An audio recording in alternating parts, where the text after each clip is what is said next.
United Front forces had been sighted within 10 kilometers of the capital city of Freetown.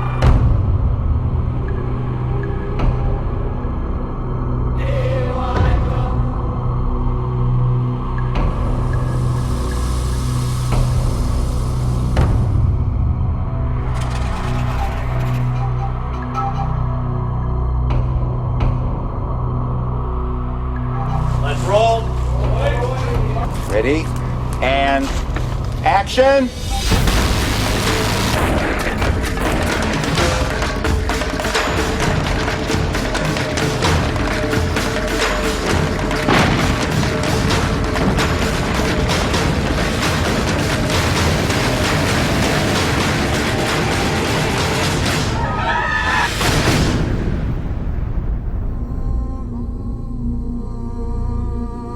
We wanted to create something chaotic, but you cannot do that chaotically. It has to appear to be as chaotic as it was, and yet requires great focus on safety, rehearsal, on logistics. Once they get through this smoke, they run, and that's essentially the end of the action part of the sequence. It's very labor intensive. I cannot tell you how many times we walk those streets. We tried to be very true to Sierra Leone by having people on the set like Sonora Samora who did the documentaries when the war was on. People were running from that end towards the peacekeepers because the rebels were chasing them, and at the same time they will run from here. A lot of the segments in this film are directly taken from Sorius's accounts of what he's seen firsthand. He was the only journalist left in Freetown at the time when all this went down.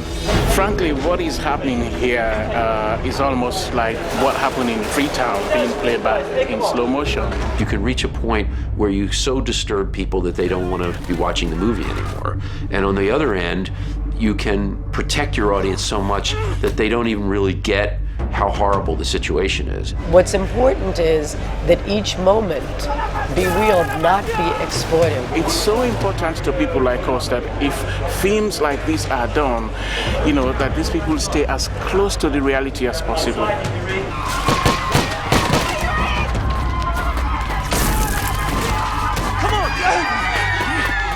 Many people have come along, and some of the journalists have written how shocking it was to see urban street fighting taking place in Maputo, in Mozambique, which is a country that went through its own civil war.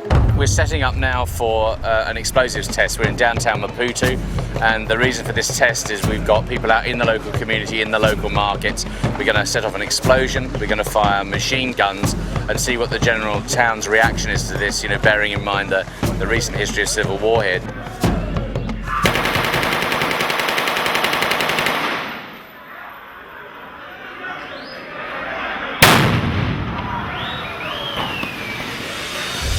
Dealing with what is safe explosively, what is dangerous, how much can we do practically, how much do we have to enhance with some CG. Getting everybody in sync and working to the same schedule and the same plan, that was the biggest challenge. There's a lot of meetings that go on way beforehand, like months and months ago, you know, when we need the buildings built, you know. Stunts we rehearse as much as we can, especially the big stunts we always rehearse. They have to be rehearsed or else, you know, things can go wrong. It's important, I think, early on for us to bring in people, key people who you feel are going to be able to source talent for you. And with that in mind, we brought in a guy, Isaac Novimbello from Johannesburg, who's worked down in South Africa on 5 or 6 projects, so he knows the local people down there.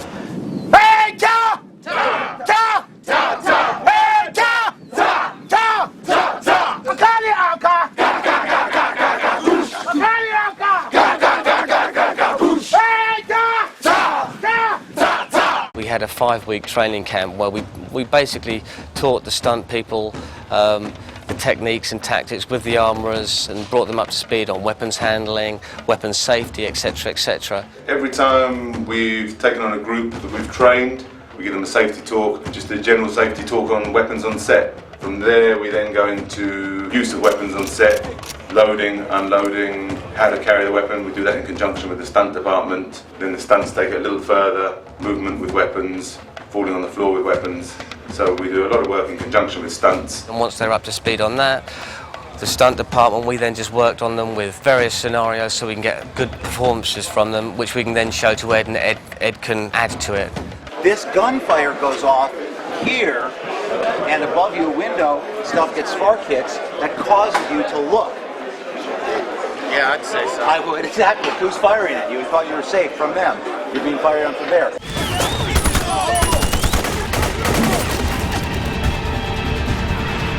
Go, go, go!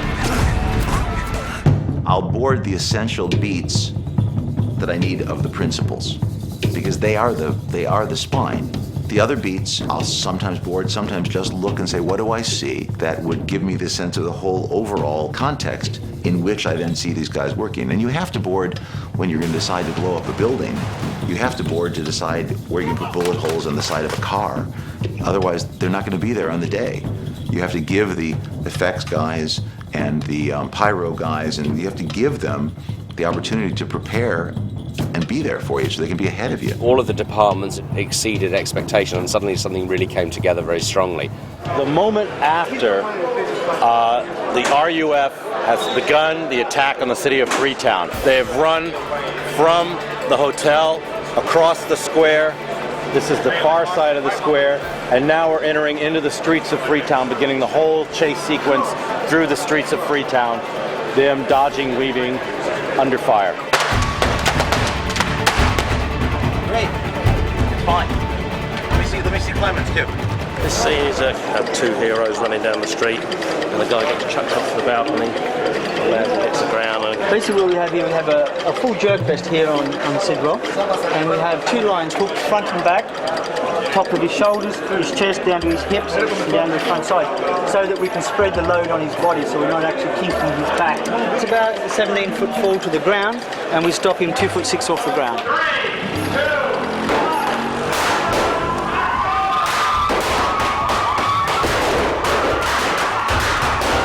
It went really well, we're very pleased. We've just got to go and check on camera, but as a fall, it looked great. You still want to leave into the equation a certain amount of an X factor where things can happen and you can photograph it, and you don't want to have everything staged so that it looks that way. In fact, you want to have the possibility of miraculous little things happening. We got it. Action! Stay low!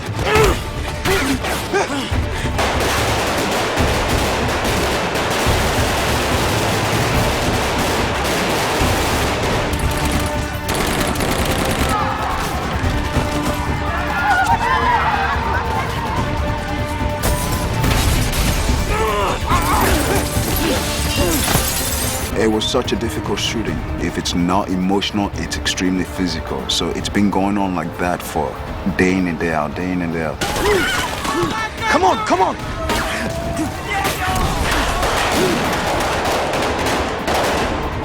Ed really wanted to make this a dynamic film in every way, and we we really had some intense moments shooting that sequence.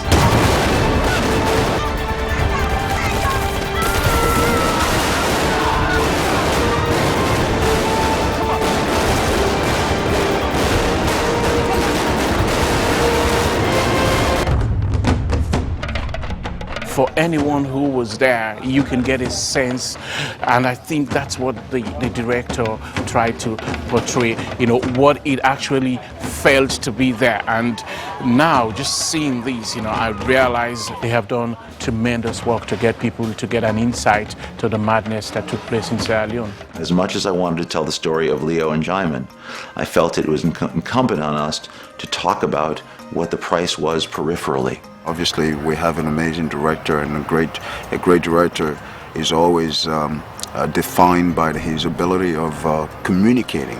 And you have to be a great communicator, and certainly a great communicator also is a great listener. It does see the big picture, and in the planning stages, the producer-director writer hat comes on and off in order to get the maximum bang for the buck. And working with somebody who is so focused on those things and can change the hats over helps an awful lot in trying to make a big picture.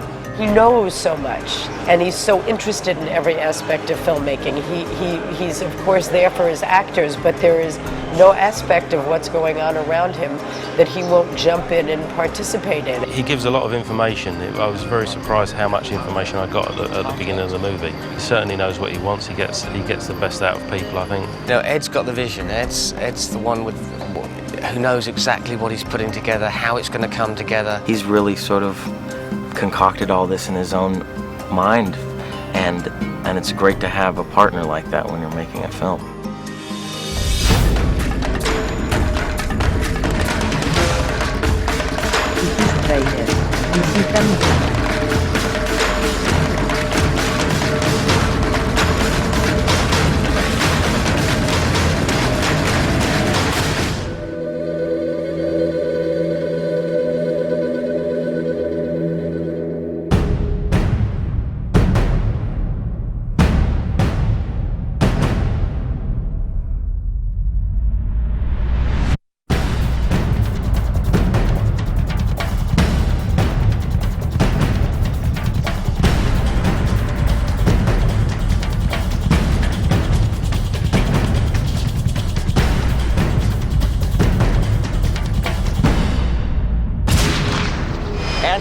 Well, it's interesting because the title of the script was Blood Diamond, and it is specifically about the diamond conflict in Africa and the tragedy that happened in Sierra Leone. But for me, it encompassed so much about Africa as a whole, all the way from the child soldiers to the refugees to the sort of political situation in Africa. The diamond sort of became a symbol for the resources in Africa and what happens when, you know, there's a fight for these resources. And so for me, it wasn't so much about the specificity of the diamond trade, but more so telling the story of where Africa is present day and the things that need to be done to sort of resolve the situation there.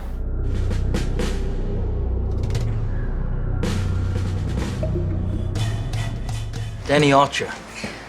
Nighty Bone. Pleased to meet you. You're here to make a difference, huh? And you're here to make a buck? I'm here for lack of a better idea. That's a shame. Not really. Peace Corps types only stay around long enough to realize they're not helping anyone. Government only wants to stay in power until they've stolen enough to go into exile somewhere else. And the rebels, they're not sure they want to take over, otherwise they'd have to govern this mess. But TIA, right, Med? TIA. What's TIA? This is Africa. Archer starts off as a very unsympathetic character. He's lost sort of all compassion or caring for what he's doing. He wants to leave this place, you know? He wants to leave this place that he's lived his whole entire life, and the only thing he can sort of fall back on is his military background and his ability to obtain diamonds and deal in the black market. Maddie, I think to him, represents initially that sort of American with great ideals of saving this continent. Is it possible that you don't care how many people die because of the deals you do? Look, people here kill each other as a way of life. It's always been like that. So you can just watch it and go about your day? He tries to portray to her that this is a wasteland that will never recover, and people are just out to take advantage of each other. She is just someone who's quite stubborn, just as stubborn as he is, and won't take it from him when he does his usual kind of macho trip. And somehow they're just, you know, they butt heads in just the best way. Who do you think buys the stones that I bring out? Dreamy American girls who all want a storybook wedding and a big shiny rock. It's like the ones they see in the advertisements of your politically correct magazine. So please, don't come here and make judgments on me, all right? Here are these two men that sort of set off on this journey to find this diamond. One with the intent of getting his family back together. The other with the intent of getting out of the continent. I said tell him where it is! Tell him where it is now! Tell him! No. I think he's really battling with his own moral decisions, you know? His own moral decisions about what he's doing and what he's done in his life, what the generations before him have done. Sometimes I wonder, will God ever forgive us for what we've done to each other? And I look around and I realize God left this place a long time ago. You know, the great actors are sponges. You never can predict where they're going to get what they're going to get, but they want more and more. They want to meet the real people. You can't really understand or do a film like this unless you really immerse yourself in the environment and meet the people involved and see the real faces behind these stories. It's a fucking hectic story. They want to go to the real places. They want to read. They want to see what they wear and see what the weapons are and see what the sound is. Okay, once you're in the firing position, then you'd go to that drill. So you'd tilt the weapon over, put it to the fire position. There's a lot of sequences involved where Leo's using guns or using his knife and using combat. So early on, Leo came in and we started on working on the various scenarios with him on basic gun handling again, because he has his own weapon, which he's always got with him. And also a number of fight scenarios where we wanted to make sure that he looked like the person he would be, which is someone who's not playing games. If he's going to take someone out, he takes them out.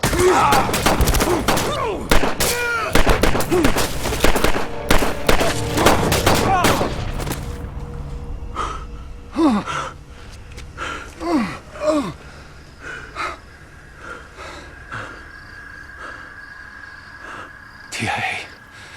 Danny. TIA?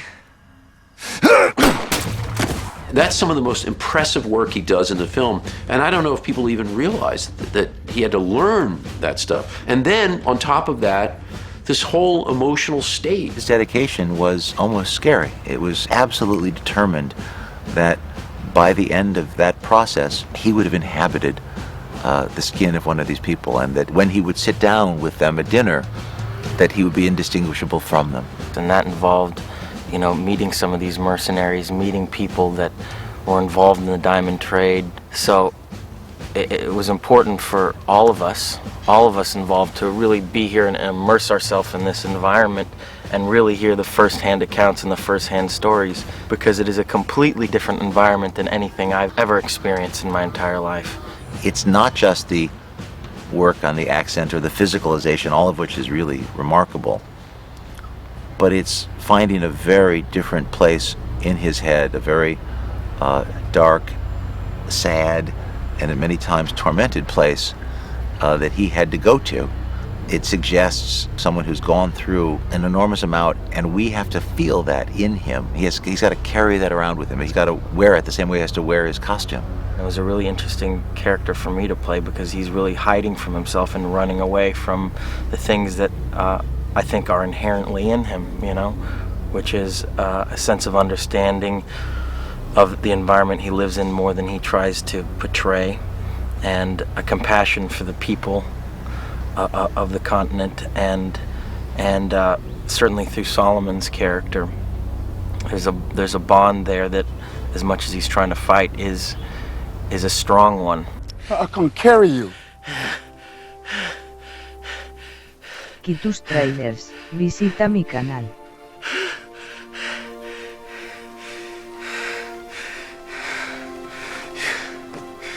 You take your boy home, huh? Certainly throughout the course of the entire movie, it's a battle for him to try to deny these things that he feels emotionally, you know, and ultimately he finds himself in a weird sort of spiritual way at the end of the movie. I'm exactly where I'm supposed to be.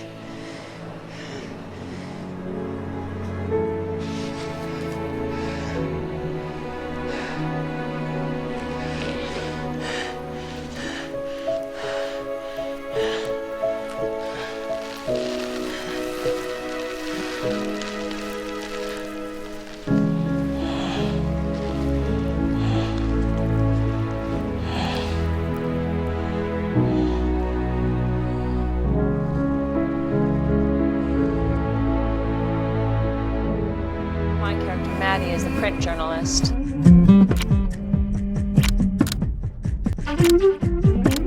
I found it less intimidating and more an exciting challenge. I found speaking with women journalists about Sierra Leone and conflict diamonds very moving, and I found it to be a really open community, this community of women writers. So I very quickly stopped feeling intimidated and became just incredibly intrigued by these women who are just sort of such superpowers in terms of intelligence and knowledge. Smuggler? Am I? Somehow you don't strike me as the UNICEF type. How about soldier of fortune? Or is that too much of a cliche? Diamonds? If I told you I was a missionary. For Van de Kaap? kind of also incredibly feisty. Okay, just to clarify, not all American girls want a storybook wedding, just like not all Africans kill each other as a way of life. And yeah, it's a shit world, but you know what? Good things are done every day, just apparently not by you. Some of them quite wild, women really into the adventure of it, but also doing very serious work. So it became really fun for me. I've met a bunch of these women over the years. They're very compelling. There's something quite independent and fierce about them, and also a little bit sad at times that they've been in search of something at a pitch of excitement. So you're an action junkie, huh? 3 out of 5 ex-boyfriends recently polled say that I prefer to be in a constant state of crisis. And there is something very seductive about that level of intensity that keeps drawing people back. I know that more and more there are these group of very highly respected women who are traveling to these war-torn territories and doing incredible work. So I think they've come to earn a lot of respect. But it seems that everyone knows everyone else. Listen, I'm looking for someone, an American by the name of Maddie Bowen. If you saw her, you would not forget it. Oh, no. Is it? Oh. Listen, can you tell her Danny Archer's looking for? I've got the story she wants. Okay, but I'm going out for a bit. If I see her before, then I'll tell her, yeah. Huh? Magic. I think that the people who do their jobs well are pretty much respected, and it seems to me that everyone knows who the kind of top cats in their field are. Your friend Maddie, she's like a full-on heat-seeking missile, bro. Yeah? I mean, I saw her going to Afghanistan, and the military said no. She just took a bus, bro. She really wanted to portray this character as a really, you know, sincerely an individual that goes into these war-torn countries as a journalist and is not afraid to put her own life on the line to tell these very real stories. And I think the conflict that her character deals with in a lot of ways is, what is it all for? So here I've got dead mothers, I've got severed limbs, but it's nothing new. And it might be enough to make some people cry if they read it, maybe even write a check. But it's not going to be enough to make it stop. I think she's faced with what's going to impact the public to actually do something about it. And of course she gets involved in these human beings' lives, which is, I'm sure, what it's like for, you know, most journalists in those positions. A lot of journalists spoke about how hard it is to keep under control the urge to help or do something to affect a change more immediately. Come on, come on! Move! Let's go, Jack! Let's go! Get it, go! Move! Get it! Let me in! Let them on the bus! You give him your Let them on the bus! Being a journalist is difficult. And I think one of the problems with being a journalist today, especially in America, the corporate control of news divisions is way stronger than it ever was before. And so if you're in Africa and you're covering these things, in some sense you know that the things you have to say are going to be subject to the marketing needs of the news directors. And I'm sure that adds to the cynicism of these journalists. I think I it'll bang if their hearts die then, Maddie. Whatever you say, Corporal. Come on, love, don't be like that. Story's played out, hasn't it? Government bad, rebels worse. No one gives a toss anymore. Know what I mean? It's a very particular time, even today, as we heard of, 2 more journalists having died in Iraq. Someone told me that I think the total of journalists now having been lost in that conflict is up to 70. These are people who are indeed putting themselves on the line and who are not there in any vain or any frivolous way.